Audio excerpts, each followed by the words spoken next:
How long can a nation survive on shutdown threats and excuses? Remember, we fight for what's right because it's time to go right. Welcome to Go Right with Peter Boykin. The constitutionalist for liberty. This is not noise. This is accountability.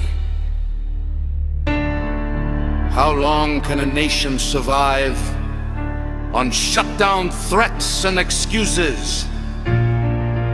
This is not how a republic functions. This is brinkmanship as governance, crisis as culture, powerlessness as power. Stability is not a luxury. It is a prerequisite for freedom. This is Go Right with Peter Boykin!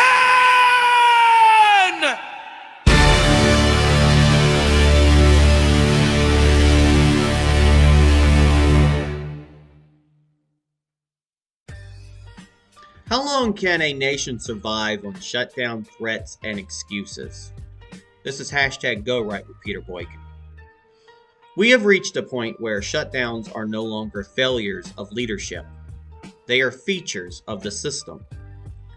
Think about how absurd this has become.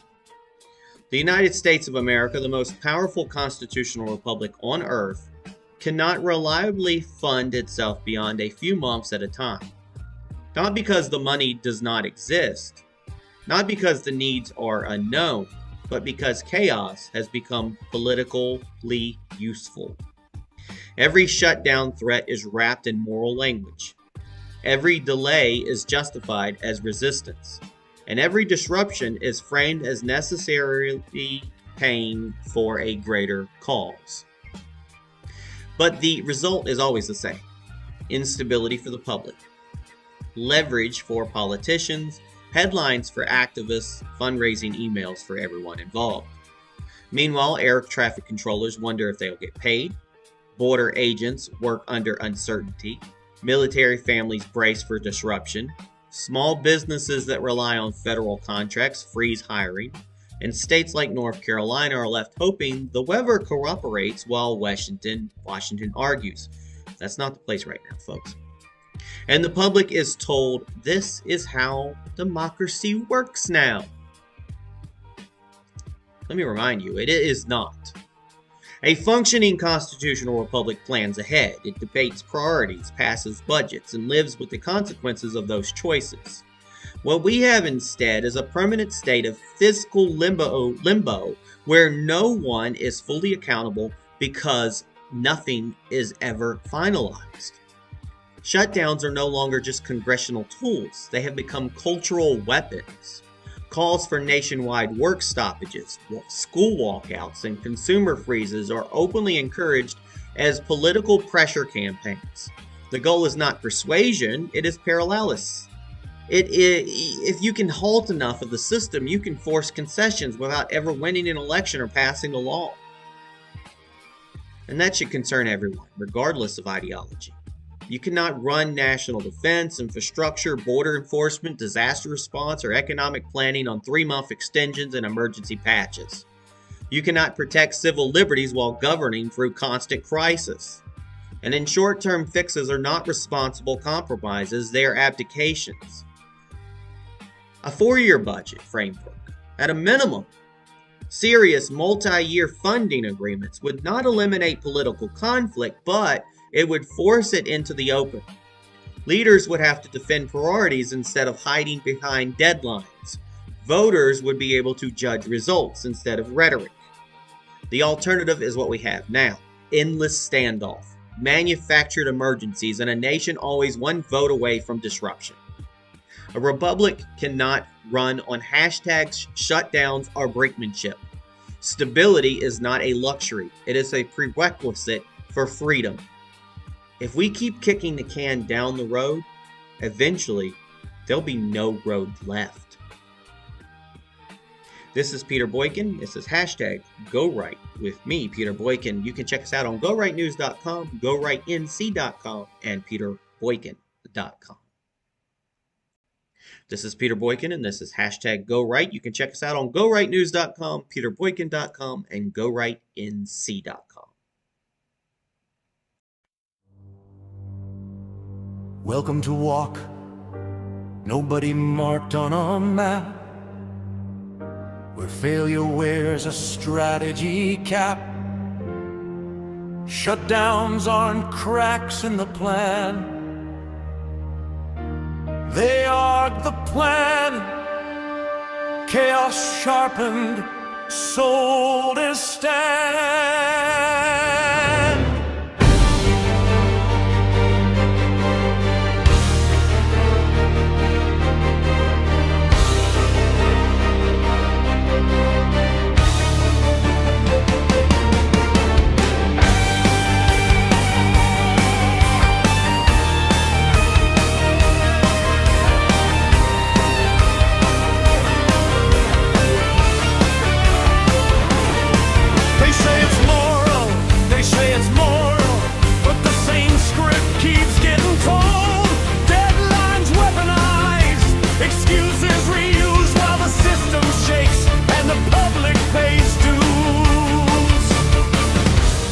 Traffic controllers counting days, border agents working in a fiscal haze, military families holding breath, small towns frozen by a vote suspense.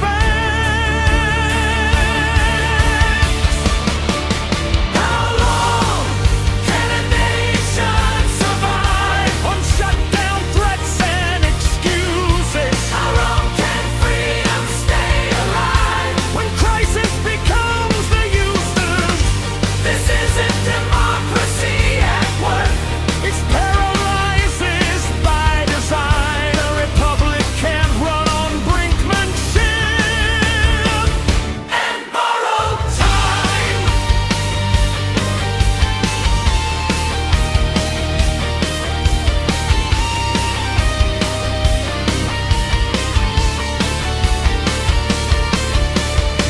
A constitutional republic doesn't guess, it plans ahead and owns the mess, debates priorities in the light, passes budgets, lives with what's right. Instead we live in limbo land, nothing settled, nothing stands, no accountability, no final call, just manufactured emergencies. How the loop install. Shutdowns became cultural weapons. Work stoppages sold as virtue. Pressure without persuasion. Power without permission. You don't halt a nation to save it. You don't freeze the system to prove a point. You don't govern through hashtags and call it liberty. 3-month extensions, emergency patches, a nation one vote away from disruption. How long can a nation survive on shutdown threats and excuses? You can't defend borders or civil rights inside perpetual abuses. Stability isn't comfort, it's the floor beneath our feet. Kick the can long enough, there's no road left underneath. Short-term fixes aren't compromise, they're abdication. A republic survives on courage, not calculation.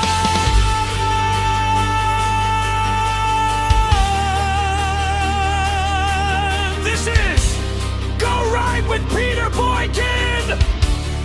And freedom requires stability.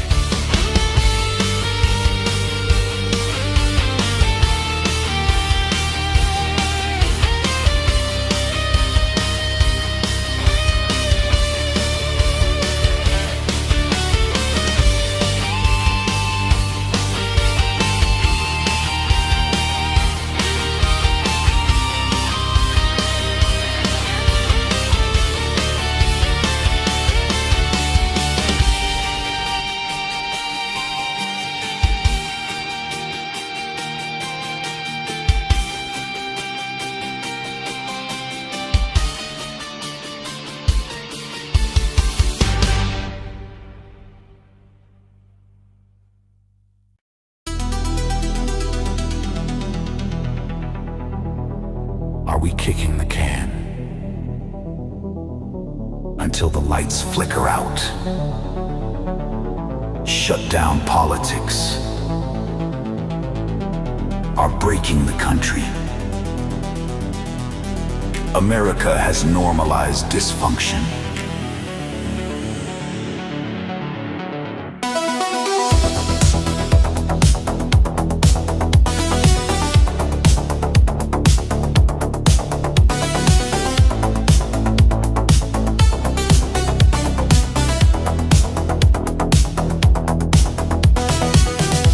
America has normalized dysfunction. America has normalized brand-ins. They are no longer the accidental result of disagreement.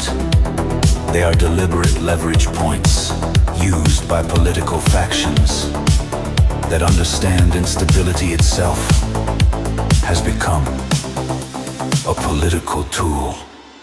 Kicking the can till shut down, till the lights flicker out, dancing through the deadline, while the system counts us down.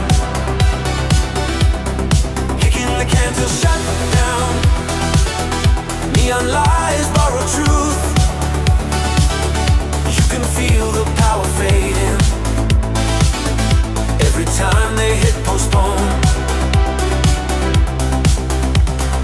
Whether it is Congress flirting with another funding lapse or activists calling for a so-called national shutdown, the pattern is the same. Short-term disruption is sold as moral urgency, while long-term stability is treated as expendable.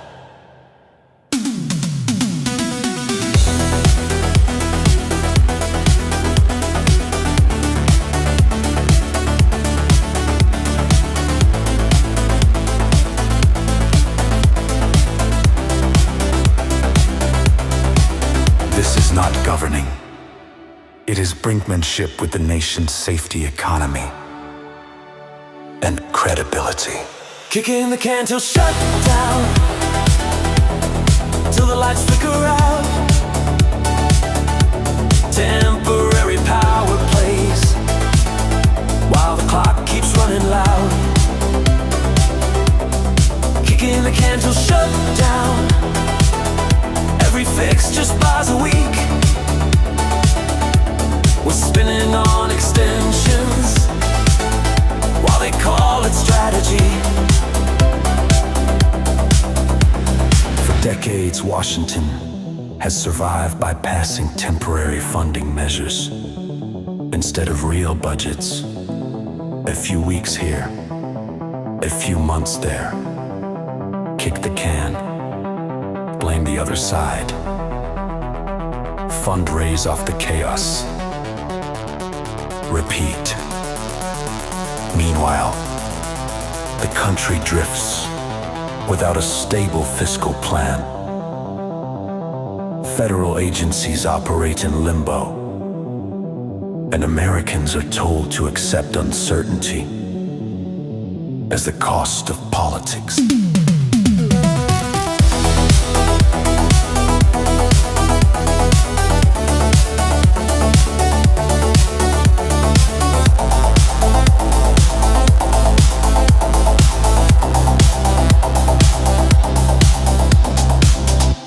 A serious country does not function this way.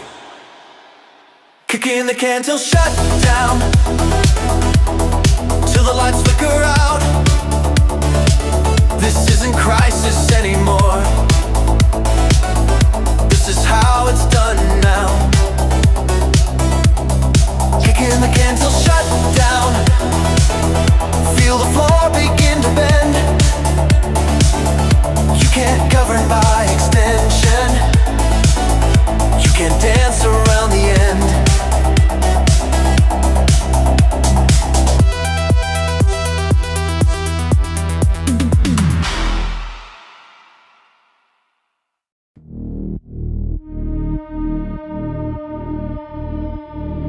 When Washington blinks, the states pay the price. federal shutdown games do not stay confined to Washington. They ripple outward, and states like North Carolina absorb the shock first.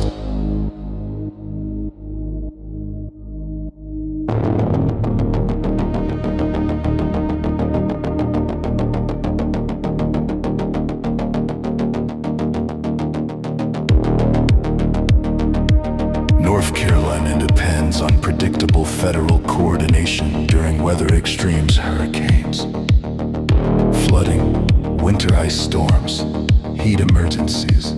And infrastructure strain do not pause because Congress failed to pass a budget. Emergency managed planning assumes federal continuity, FEMA coordination, disaster reimbursements, transportation funding, coastal protection projects, military base operations, and weather response staffing all rely on the federal government remaining operational.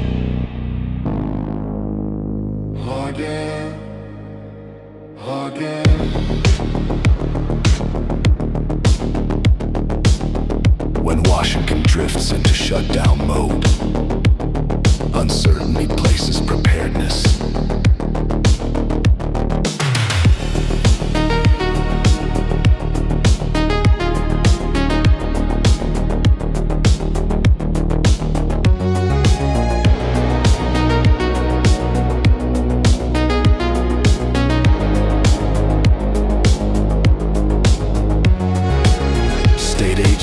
Are forced to plan contingencies.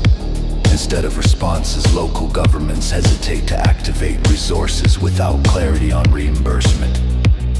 Critical infrastructure projects slow or stall federal employees, and contractors across North Carolina face delayed paychecks while still being expected to report for duty. Prepared, not ready. Ready, not funded.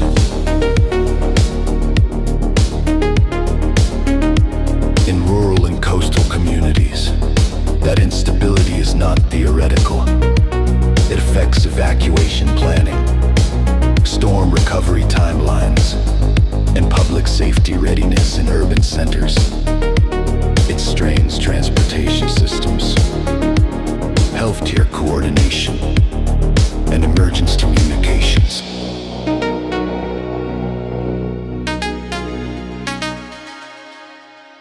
Prepare, not ready.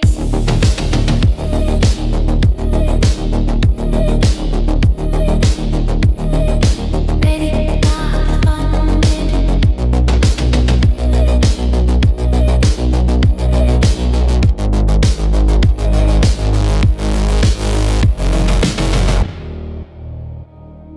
In rural and coastal communities, that instability is not theoretical.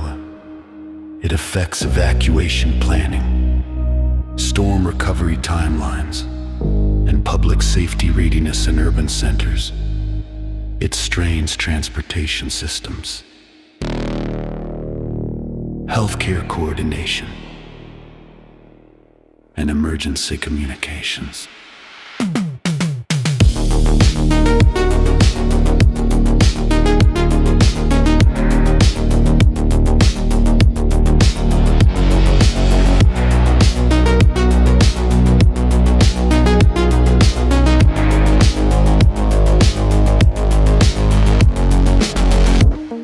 The people who feel this most are not political operatives or protest organizers. They are families preparing for storms, small businesses recovering from disasters, and local officials trying to protect their communities with incomplete information.